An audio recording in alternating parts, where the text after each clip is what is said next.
Like we had one traffic stop. We were driving behind him. I don't think he realized there were police behind of him, but he swerved in the road and went over the yellow line. And as soon as I saw that, Officer CigarBro said, "Look, what in the world? What are you doing?" And I'm like, he's on his phone. And so he light him up and he pulled in the left lane and then make a U-turn.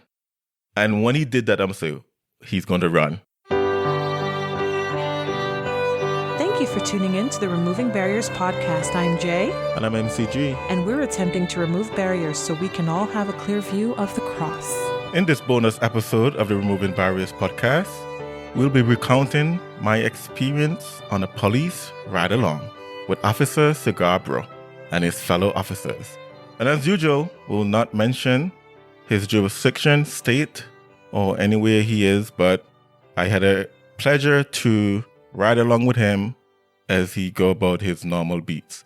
Jay is with us, of course, as usual, but we also have Shen from episode 117 when she shared her testimony. So Shen, welcome back. Thank you. It's good to be back. Great. All right. Hi, this is Jay. MCG and I would like for you to help us remove barriers by going to removingbarriers.net and subscribing to receive all things removing barriers. If you'd like to take your efforts a bit further and help us keep the mics on, consider donating at removingbarriers.net/donate. Removing Barriers, a clear view of the cross. Okay, MCG, so why don't you start at the beginning? Why did you want to do this ride-along at all? Well, I think it's twofold. Firstly, the police have been in the news or been demonized in the news a lot. And I feel like we are on the outside looking in and we can point fingers, tell people how to do their job and all that stuff, but never really have the experience or understand what they do or why they do it. So that was one of the reasons, because I think police have been unfairly demonized in the community. Of course, some of them do deserve some demonizing, aka the officers in Memphis. But I think for most part, the police force is good and they're doing a good job. And what we see on the news doesn't tell the full story. So I wanted to do that because of that. And then secondly, just for the experience of it, just to be able to see what they do and understand and kind of get the inside look. And I must say, I felt like I was on the inside looking out rather than the outside looking in. And that was kudos to the officers that I was with, Officer CigarBro, and there's another officer, I'm going to refer to him as Officer S, that actually, to me, they didn't even treat me like I wasn't an officer. They treated me like I was a police officer with them for the 8 hours I was there. So I think they did a pretty good job in kind of bringing me in and showing me the ropes and all that stuff. But I think I arrived there at about 2:45 p.m. and walk into the precinct. One guy with a very deep voice kind of say, "Hello, how may I help you?" And I kind of tell him why I'm there, give him my name and everything, tell him, "Hey, I'm here for a ride along." And he said, "Okay." He asked me who I'm going to go with, told him the officer name, Officer CigarBro, obviously not his real name. He told me to wait, and then Officer CigarBro came and got me and stuff like that. We kind of joke about a vest because they didn't have a vest to give me, and I told him, "Hey, my wife said I should get a vest," and kind of joke about that. But other than that, he showed me around the precinct and all this stuff, and then showed me around the car and everything. And then we got in the car and we head off to his area. One thing I didn't know, though, about police cars, at least their police car, there's no cushion in the back seat. It's just a plastic shape of a seat. And I was like, why? You don't want the prisoners to have any cushion or whatever. But he said it was to prevent them from hiding drugs. Never thought about that. But you see, maybe if I've never done that, I will say, look, they're mistreating their criminals, giving them hard seats. But there's actually a reason. There's a reason behind it. Reason. Right. So I find that very interesting that people even allowed to do a ride along. So how did you find out about this ride along, that people could actually do it? Well, we have had Officer CigarBro on our podcast 2 or 3 times, and he told me about ride-alongs. I've heard about ride-alongs to other police officers I've known, but I've never really thought about going on one, because usually a lot of police force only allow folks to go if they're interested in joining the police, like teenagers or stuff like that, or they're family members. And Officer CigarBro actually told me that a lot of officers don't want to do ride-alongs because a lot of folks that come on ride-alongs kind of come to tell the officer how to do their job. They're critical of the officer and stuff like that. But because of our friendship that we built up through the podcast, he was comfortable doing it with me. And I told him plain blank, I'm not here to try to tell you how to do your job because I'm no police officer. I basically, for the 8 hours I was there with him, I observed and asked questions afterwards and stuff like that. I didn't try to tell him this is how he speak. No, I observe. I kind of stay back in the shadows a little bit. I stay within earshot of whatever's going on and make sure I can see. But I kind of stay back and let him do his job because I wasn't there to tell him how to do the job. I think he appreciated that. And I'm grateful for the fact how he did it. Like we had one traffic stop. We were driving behind him. I don't think he realized there were police behind of him, but he swerved in the road and went over the yellow line. And as soon as I saw that, Officer CigarBro said, "Look, what in the world? What are you doing?" And I'm like, he's on his phone. And so he light him up and he pulled in the left lane and then make a U-turn. And when he did that, I'm saying, he's going to run. But then he just pulled to the other side and pull over. But that was the only time he said, wait and let me go up first. And then after that, then I can come out and watch what's going on. Just want to make sure everything is safe because, of course, as I said, I wasn't wearing a vest. Obviously, you're not allowed to take weapons with you because of liability issues and stuff like that. So that was the only time I really had to stay back a little bit first. But other than that, every call, I follow him wherever he's going. They did a good job explaining their codes to me. So if they say something come out of the radio, they'll tell me what it is in plain English, show me the computers and everything. So as I said, I felt like I was at least a police officer for that point of time because they didn't treat me like I was just an observer, which I was just an observer, but they treated me like, so. So in between the time that calls came in and did you have downtimes? Like what did you do during the downtimes? Yeah, that's a good question. So I got there about an hour in his shift. And when I got there, the very first call I went on was disturbance. Teenagers at the McDonald's not buying anything and refusing to leave. But by the time we got to the McDonald's, they were already gone. And when we got there, there were already 2 other police officers there. And they were talking to a former police officer. We just kind of stand around there and talk, whatever the case may be. Then when we left there, immediately we went to, this was a young lady, she called because she wanted to report a scam that was happening. And this was the most bizarre of the evening, of the afternoon into the evening. Because if someone had related this story to me, I would probably tell them they are lying. But apparently, this young lady, a mother of 2, saw an ad on Instagram that asked her to send money to them and they will double the money back to her. So she Apple paid money over a course of like 2 weeks up to about almost $1,400 to this person, random person on Instagram, thinking she'd make an investment. And then when she asked for her money back, she couldn't get her money back. And I'm like, I'm trying to be nice to this young lady because she said she was out of a job and she's a mother of 2. But you see something on Instagram and you send money to a stranger expecting it to double within a week. I don't know. I'm going to refrain from using any description, but I asked the officer afterward, how do you keep a straight face on that? Because to be honest, I had to bite my lip while I was listening there because I didn't really want to laugh because I think that wouldn't have looked nice, but it came across to me as like, let's say naive. Yes, naive is a better word, but I don't get it that someone will see something on Instagram and say, send me money, and you send them money and then expect, I don't know. The officer and I were talking afterwards. I said, like, I wonder if she maybe thought that if she said this, maybe she's lying, and maybe if she said this, the state or the county or whatever might give her back her money because the officer told her, we're going to file a report or whatever the case may be, but there's no guarantee you're going to get your money back. And she was a little bit sad about that. I can understand being a single mother with 2 kids and out of a job that you gave him money and you didn't get it back, but I don't know. I don't understand how people fall for stuff like that. But I don't want to be mean to this young lady because she did lose a lot of money, but that was the second call that we went on. And then after that, we went on to domestic disturbance kind of thing. There was this young lady who had rented an apartment and moved her mother in, but it seemed like her mother had some sort of mental disorder. So her mother trashed the place, stole her money, And also she had reported that she had stole her laptop. But by the time we got to the house, she said she found the laptop. So the mother didn't take the laptop, but the mother took cash and checks of hers. And she worked at IHOP. The mother does, or the daughter? The daughter does. Did. I think the daughter was 23 and the mother was about 40.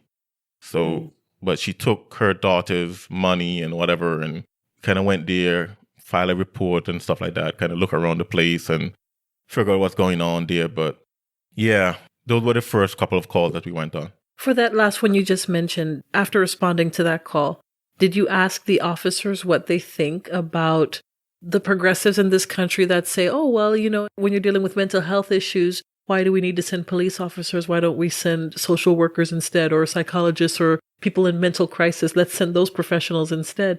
Did that topic ever come up in terms of what they think of that and whether that's a viable option for the country? No, that didn't come up, but I think his state and county already have things in place to handle mental and stuff like that. And I think also the daughter had already gotten some kind of order against her mother. She took the money and stuff like that and the checks, and the daughter believed she went to a different jurisdiction. So the officer told her she would have to contact the other jurisdiction and maybe they can go and execute the order. And if they go execute the order, then by law, they would have to take her to the hospital to get a mental evaluation. But they can't go and execute it anymore because she's no longer in their jurisdiction, even though they were in the same state. So that discussion kind of come up. She kind of asked about that stuff. But I think she came from court that same day or from the police precinct or whatever to get the order to have her be mentally evaluated. But by the time she got back, the mother took the money and everything and left. And she said, okay, I believe I know where she is, what I guess she is. And he said, okay, that's out of my jurisdiction. So this is what you have to do if you want to execute it. And you only have 5 days to do it, or else you have to go back to the process again to get them to give another order for her to get the mental evaluation. But we didn't get into the politics of it, of stuff like that. So those are the first 3 calls. Wow. And so when you don't have a call, or you didn't have a call, what were the police officers doing? Were they like riding through the community and kind of just driving through to see how things were going, or were they just parked somewhere waiting for the next call? Yeah, both of those are true. When we didn't have a call, we were driving through his area and he was kind of showing me around his area and stuff like that. And then after that, what they do, at least for these 2 officers that I was with the most, they will go to a church parking lot and park. They also have to write their report. So these calls we go on, they have to write a report on what happened and all this stuff. So when they're downtime, he's always on his computer typing out his stuff because they have like 72 hours to get it done. And they want to get it done. So on their time off or their day off or whatever, they don't have to do it. So on their downtime, they will be doing that. But the first 4 hours or so was pretty busy. We moved from one call to the next because even before we were done with the daughter and the mother with the mental issue, we got another call that came in, and that was with kids again. And this was a predominantly black area, but it wasn't all black. So we went to, I guess it was an apartment complex where we heard that children were fighting or something like that. Again, by the time we got there, they were gone. So we kind of drove around a little bit. Then we saw some of the kids, and the officer was asking them questions, and they basically cursed the officer at that point. At least that set of kids, they cursed the officer. Then we kind of drove through an alley and saw some other kids, and we were talking to them for a little bit. And then another call came in that was related to the same kid stuff. So we went to a home. I recognized one of the girl because I saw her running earlier, and I guess they got in some other kind of confrontation again or something like that. But anyway, her mother was talking to Officer S by the time we got there. And I think she worked at the juvenile detention center. So she was, these mothers, sometimes she was saying, oh, I hope that my daughter get an experience of being locked up because she doesn't listen and all this stuff. Again, my heart goes out to single mothers, but it was a situation where she have a 13-year-old daughter and guess she can't control her daughter. I don't know. But 13. It was a situation like that. About what time was this for a 13-year-old to be? It was about 5, between 5 and 6. Okay. But there was a lot of children around it. It was a condominium apartment area, so there were a lot of kids playing. But one thing that stood out to me, because these kids stood out to me the most, one thing that stood out to me is that when we went there and we got out of the car, a bunch of kids ran up and gave the officer a hug. And these were predominantly black kids. I think he had treated them to maybe Starbucks once or whatever. So they were asking him for stuff. But anyway, we left there after we just talked and whatever. We left there and we went to, I don't want to call it a stakeout. There was one officer that was waiting for someone to come out of the apartment complex because they're going to pull him over because there was something out on him. I don't know exactly what it was because there was a lot of police talk that I didn't understand. But anyway, one officer was... Something out on him, like some type of warrant or some type of... It wasn't not quite a warrant? It wasn't a warrant. It was some sort of probable cause they had on him. Anyway, one officer was sitting at one entrance. Then we went at the opposite entrance. And then once he came over the radio that they got him, we kind of went to that traffic stop. And they were searching his car and everything. And he had a paintball gun. But at the end of the day, he was free to go on his way. Then we went back to the same community for the kids again because something else was going on with the kids. So actually what came over the radio was there were children riding on the hood of a car. Wow. So we went back to the same community again, saw the same set of kids. And of course, they were making fun of the officers and stuff like that. I asked one of them how old she was, and she said she was 9. And the older girl said she was 11. The officer told me she was 11. So these were preteen, early teen kids. But they weren't saying who was driving the car. They was like telling the officer, they tell us not to talk to the police and stuff like that. But in any case, maybe they start asking the officer for donuts. So I said, you know what? Let's go buy them some donuts and come back. So if you're okay with it, I'll buy the donuts for them and come back because they were asking for stuff and whatever the case may be. So we went back to the precinct. We used the bathroom, whatever, kind of refresh, and then came back. And when we came back, we got the donuts. And then when we got back in the community, there was a boy with like a rebar or something. And she was saying, oh, he's threatened to hit me with it and all that stuff. So the officer took the rebar from him, put it in the back of the police car. And then we gave them the donuts. And by that time, it was probably 6:30 or so. So it seemed like he settled down after that. We didn't go back to the community after that. But yeah, it was... Isn't that crazy? The officers have to be officers. And in some cases, they have to be parents. And they got to be... I don't mean saviors in the sense of like Christ, but like if there's like a shootout or some type of mental breakdown, they got to do that too. And all of it different from call to call. Isn't that crazy? And that the fact that the kids are asking them for food. You wonder why, what was happening in their homes where they have to be asking these officers. And obviously they know the officers. If they're running up to them and hugging them and stuff. So they must at least respect them in some way. Yeah, this was a low income, possibly Section 8 area. So you can take that with a grain of salt or whatever, how you want to take it. But because when you initially said the kids were asking the officers for the donuts, I thought they were insulting them because you know the stereotype of officers and donuts. But they were legitimately asking for food. Well, I think it was more that they believe because he's the officer, he has donuts. And I believe because... So it was a little bit of an insulting too. Oh, I think it was more also that he had treated them before, so they figure... Oh, I see. Act for a cheat or whatever. So, but I volunteered to buy the donuts for them. My heart goes out to them because you can see that they lack direction. I don't think necessarily that they're quote unquote bad kids. They just lack that adult supervision. Of course, I'm not African American in that sense. So I don't know what the communities are like. And I've never really been in the community and I grew up in the community. So I don't know if it's a typical thing to be living in an apartment, condominium, townhome area, and everybody just kind of play and roam. Yeah, I think that's quite common. I think that's quite common. So the word the officer used was rascal. They're little rascals, but they're not necessarily bad in that sense. So they would do some dumb thing and someone would call the police and you have to go and say, hey, stop doing that. And he said that he'd do his best not to ever have to arrest them. Of course, if he have to, he would. But he said he tried to do his best not to let them get any kind of records. He seemed like he does a lot of talking rather than, like he said, he went on a call where 3 boys climb up on the roof of a school. You know, for what? He told them to come down. That's, dumb kid stuff. Yes, it was more like that, you know, kids playing and fighting and kind of stuff. It wasn't like gunshots or anything. But interacting with the kids, talking to them and stuff like that. They actually thought I was a police officer. I tell them no. And the officer told them that I'm a software engineer. Police officer don't make enough money for me. Kind of joking. But interacting with them, the 11-year-old told me that her dad was an engineer as well. I said, what kind of engineer is your dad? She said, well, he works on trucks and cars. I said, oh, he's a mechanical engineer. Other than that, what I saw was, it seemed like it was a lot of single mothers raising kids and they're playing in the community, doing crazy stuff. And he even said it, that he felt like sometimes he's being a parent. He's a young officer. He's mid to late 20s. So when you were on any one of your calls, did any scene or did anything from the movie Courageous come to mind?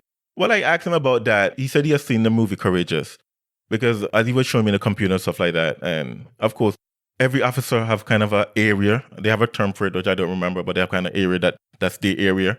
So I guess after time, they kind of learn the streets. But remember that scene in Courageous where the sheriff got lost?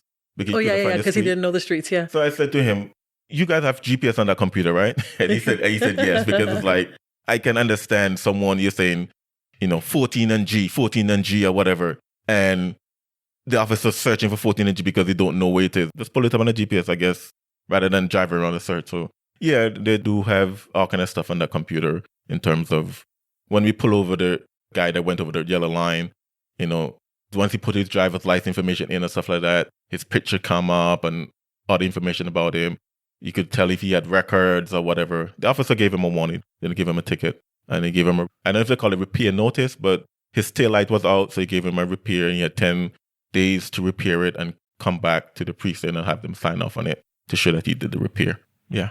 When the police officer pulled over the young man, was he very compliant?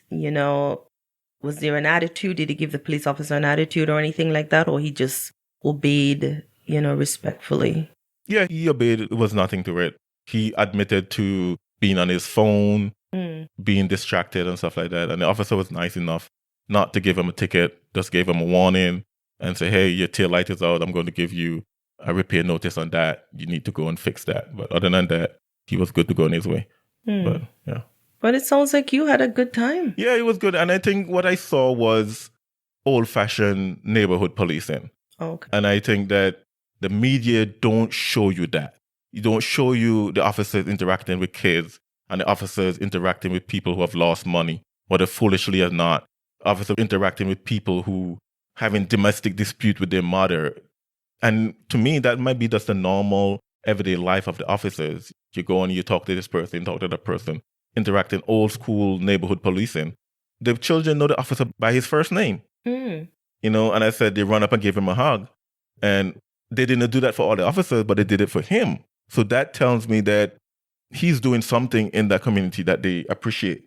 So it was good. And that's not something you can fake, right? Because they are doing it of their own volition. It's not like he's saying, come on, kids. They obviously knew him. And I think you were being nice when you said the media doesn't show you that. I think that's a very nice way to put it, because I think the media is straight up lying to people about the police. Now, I'm tougher on the police than you are, because the pandemic and everything, the policing that I saw in some areas kind of put a little bit of a sour taste in my mouth when it comes to policing. But even, I'll give you an example. I read an article where an officer in New York gave a woman a ticket because she was stuck in traffic with her 3-week-old baby, and the baby's screaming her head off and obviously hungry. So she pulls off to the side of the road to breastfeed the child, but she's in a no parking commercial type zone. And she's in the backseat breastfeeding her child. The officer comes and sees that there's no one in the front seat. Didn't bother to look to see if there was anyone in there. Started writing a ticket, And she had to expose herself trying to get people to see, hey, I'm back here.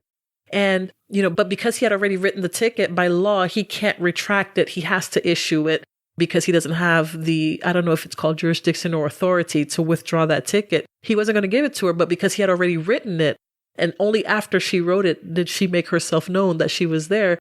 Anyway, that's what actually happened, right?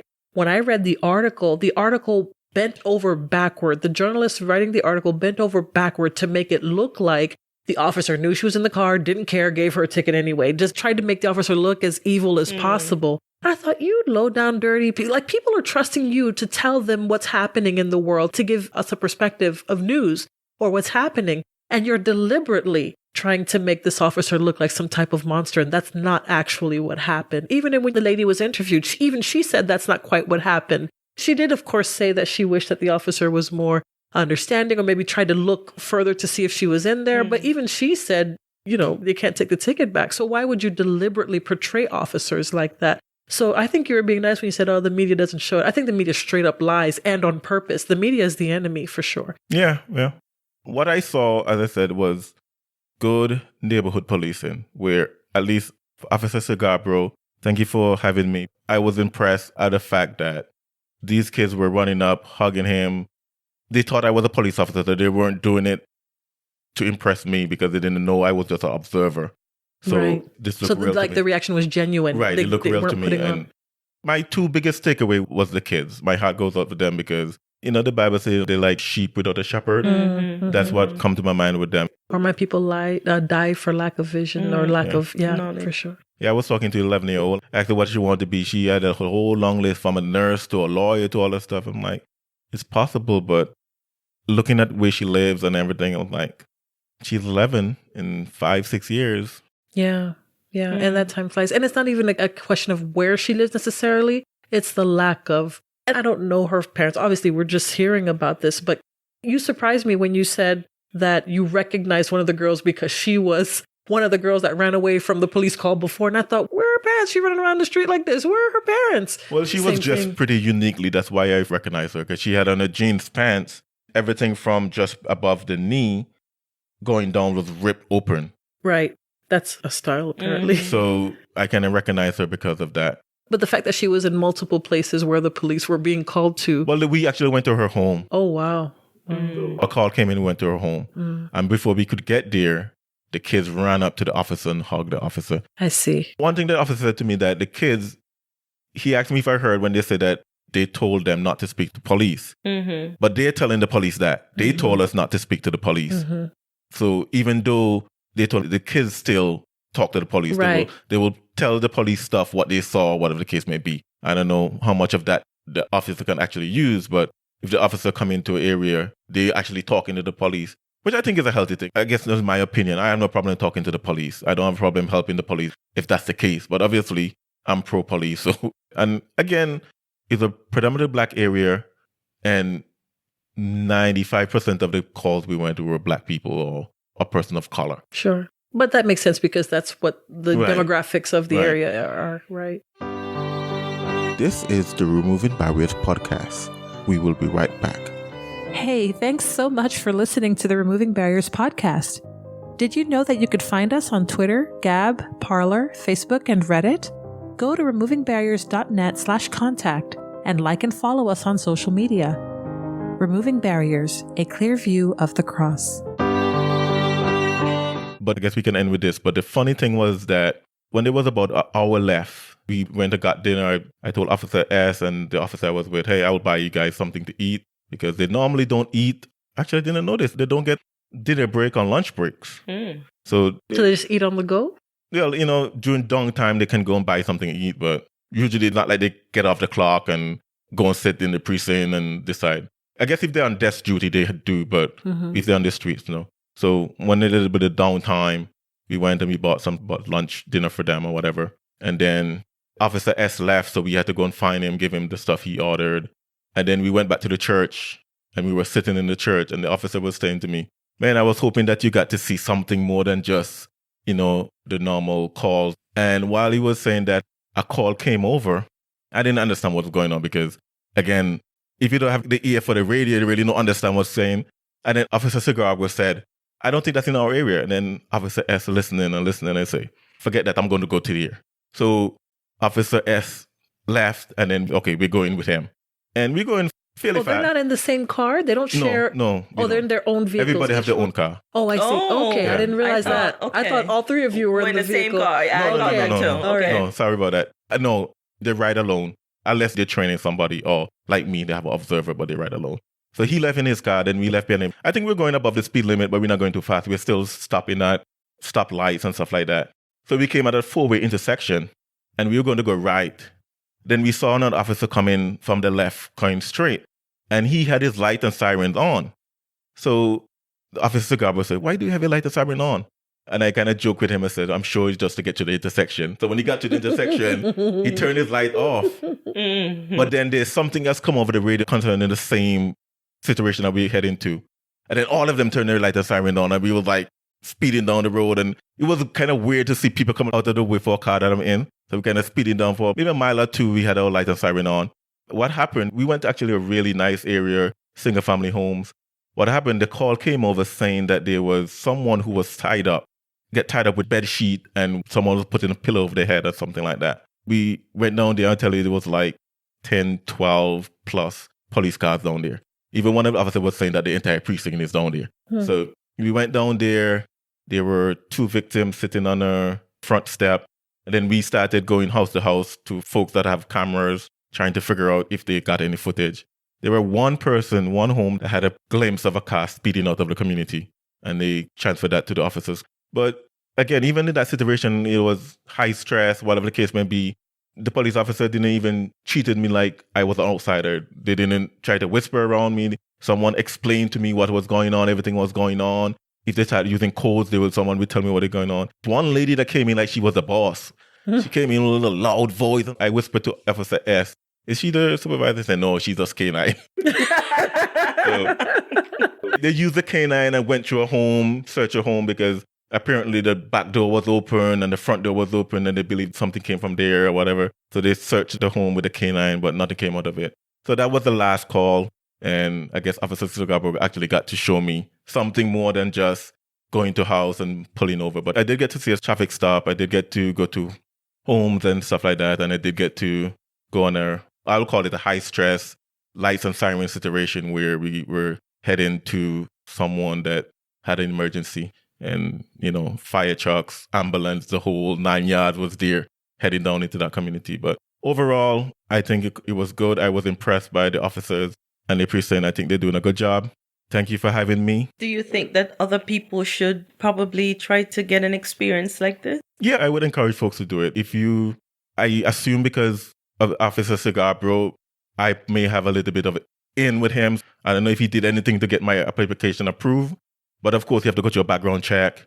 You have to tell them why you want to go on a police ride and stuff like that. And then they will approve it. If you're media, it's a little bit more of a scrutiny because if you're going to be recording stuff and stuff like that. But if you're a teenager and want to see how the police works, interested in being a police, they will take you. If you're a family member, they will take you. And of course, Officer CigarBro being a friend, I'm sure you can put in an application without knowing anybody in the police. But as I said, some of the police officers don't want to do it because people come in with a critical mind, critical voice, trying to tell the officers what they should and should not be doing, which I think is a height of arrogance, going to someone's job, telling them how to do it. But far as I know, at least for the precinct and for the jurisdiction that I was in, is just filling out the application form, turning it in. And I kind of emailed mine back to Officer CigarBro and he turned it in for me. So I'm assuming if you live in that area, you can turn it in. And then they will call you back and let you know if you approve or not.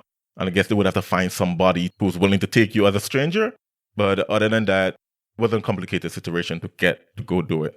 They give you, of course, a lanyard or something to identify you as you're with the police. Of course, they don't have arrest powers and stuff like that. I mostly keep my mouth shut and just kind of ask questions afterwards. Kind of stay out of the way, as I said, of the officer. Try not to be too much on foot. I enjoyed it. The 2 things, the kids break my heart just to see what I saw and the interaction with the police and this mother of 2 that gave over her money that might not get it back. It's the 2 things that kind of stand out for me. And of course, the very last one, the high stress situation where lights and siren was interesting, but it was not as impacting as the kids were for me. So, mine eye affecteth mine heart. Yeah. The Bible says. So like I say, officers, keep on your good job. Officer CigarBro, we're going to have you on sometime again, but thank you for the time. Well, I'm glad that you had a good time, you enjoyed it, and that you were safe throughout the process and that you were able to witness for yourself what the officers do. Because sometimes if you don't actually go and see, you really don't know. You just you're just believing what you're told. Right. And you don't get to see it for yourself. And so I'm glad that you had that experience that you were able to share. And also, even for those children, that they'll remember this young man that bought the donuts. And you never know how things can affect children. And I'm pretty sure that this officer has spent his money on these children as well. Shen, could you talk to that a little bit more? Because you're in full-time Christian ministry, you work with people, and I know that you do things for children on a regular basis. Could you tell the audience, everyone listening, what does that mean to a child, do you think, to have an adult, whether it's, in this case, an officer or pastor's wife or whatever, to take interest in the child? Do you think it can change their trajectory? Do you think it can really transform them and put them on the right path, even though they're rascals, as it were? Absolutely. I think children know when you love them and when you care genuinely. And we just never know what impact you can have on a child just by something simple.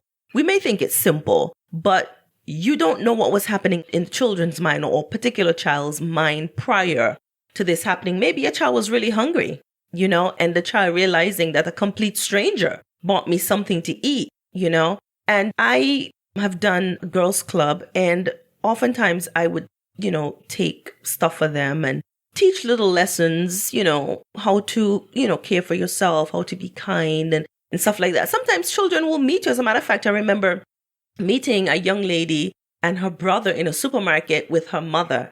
And the two children were kind of arguing, but the sister's older than the little boy. And I remember saying to her, and they were strangers, I said, "Is this your brother?" And she said, "Yes." And she said, "He's so annoying." And I said, "You should love your brother and treat him well." And so I told the little boy, I said, "The next time I see you, you're going to tell me how your sister behaved towards you." And do you know that I saw that little boy sometime after that, and he remembered me. Oh, wow. And his sister said, "Yeah, every time something happens," he said, "I'm going to find that lady and tell her." So sometimes, you can actually make a difference in small ways with children. And children, as I say, children grow up and they remember. Mm-hmm. So whatever you do, however you treat them, they will remember. So you have to decide what kind of person you're going to be remembered as when it comes to children. So I'm sure these children will remember you. And if you go back to that area, they'll probably come up and give you a hug like they do to the officer as well. Yeah. So MCG, one last question for you. You've seen what officers do firsthand. You know what the media says about them. You know what the reality is. We're raising 4 sons. How would you feel? Would you be approving or consenting if they grew up wanting to become police officers? Yeah, I wouldn't have a problem with that. I would probably have a bigger problem if they wanted to join the military. But if what you trying to say, man? But if they want to be police officers, as I said, what I saw was just good community policing where police know the people that they're dealing with and the people know the police officers. I didn't see anything that I was like, man, I can see why knuckleheads are drawn to be police though. People that have the authoritative attitude, I could see why. Because the ones with chips on their shoulders, right, or the authority complex, or the ones that turn out to be bad officers. I can see why people with that kind of personality. Quite honestly, you have a lot of power in your hand as a police officer there, right, because you can stop somebody. Say you're late for work or something, you can pull somebody over. You have a lot of power in your hand. If it's not checked either by the Spirit of God or by maybe your personality. Officer CigarBro is pretty easygoing and stuff like that. He even told me he doesn't necessarily like to give tickets, so he normally err on the side of giving a warning. But how many times have you been driving down the road and see someone swerve in the road? You don't have the power to stop them and tell them, "Hey, straighten up." But a police officer could. He swerved in the road, kind of went over the yellow line. Of course, could have caused an accident if another car was coming. But if I was driving behind of him by myself, I was like, okay, what in the world are you doing? But I don't have any power to do anything about it. Officer CigarBro will light him up, pull him over, give him a warning, So you have a lot of power in your hand. And I could see why people that have this personality that I want to be in charge and kind of thing gravitate to law enforcement and all that stuff because of that. But if you concentrate on that, I think you overlook the good men and women who are doing it because of they love their job or whatever the case may be. And at the end of the day, just sitting down and talking to them and stuff like that, they're doing their job. They couldn't wait to go home. Like, I remember this was about maybe 8 p.m. at this point, and a call came over the radio asking for 2 officers to stay back until midnight. Now, these 2 officers, Officer S and Officer CigarBro, get off of 10. And the call came over saying, "Hey, we need 2 officers to stay back to midnight." Because they were short-staffed, or there was something happening? Okay. They're short-staffed. And they're listening and listening and listening. And then one officer chime in and upset, and then the other officers chime. And they were so happy that they didn't fall back on them. They want to go home, and Officer CigarBro is married. He want to go home. It's not like, they don't have a authoritative, even Officer S, I think he's like 21 or something like that. This is his first. These are very young men. Yeah, this is his first month actually on his own. Oh, wow. So he just came off of field training or whatever it is where you had to ride along with someone else. So these are young people, and they're not trying to power and all that stuff. At least that's the impression I got. Again, this is just my experience. But they're not trying to power and all that stuff. They're trying to do their job, do it well, and go home. And just like when I go to my job, I try to do it well and go home. Just that I don't, have the power that they have to pull people over, whatever the case might be. Again, I felt like I was inside looking out. It was definitely a different experience, a different feeling. Of course, when we had the light of siren on going, there was a little bit of adrenaline there as well. But other than that, I just saw men and women who wanted to go do their job, do it well, go home and follow the law, whatever the case may be. I didn't see lawless people who wouldn't care about whatever the media portrays. I saw the very opposite of that. Okay, you said you felt like when you went, you were on the inside looking out. Now that you've had this perspective, has your view on the whole defund the police thing changed? Do these people who want to, quote, defund the police, do they seem even more deranged to you now that you've seen? Of course, because I know we have Officer CigarBro on, and he said there were hundreds of officers under, what they should be, So, of course, there was one funny story that I forget to mention, but the guy that greeted me when I came in, he was in civilian clothing. So I thought he was just like a civilian working at the police force. So when we came back to the precinct, he was showing me around that area, showing me the cells that they will keep people. They don't keep people there anyway because the building is kind of old. So they take them to a donor precinct when they need to book someone. So I was going to ask him, why is this person in uniform and this person is not? But because you were showing me all kind of stuff, I forget to ask him. So when we were walking out away from him, I said, why is he in civilian clothes? He said he's suspended. I said, okay. I'm so glad I didn't ask him in front of him. But good experience. I have nothing negative to say. These guys are just guys doing their job. Wow. That's great. That's a wrap. So are you going to be doing this again? Who knows? Maybe in a different area, perhaps?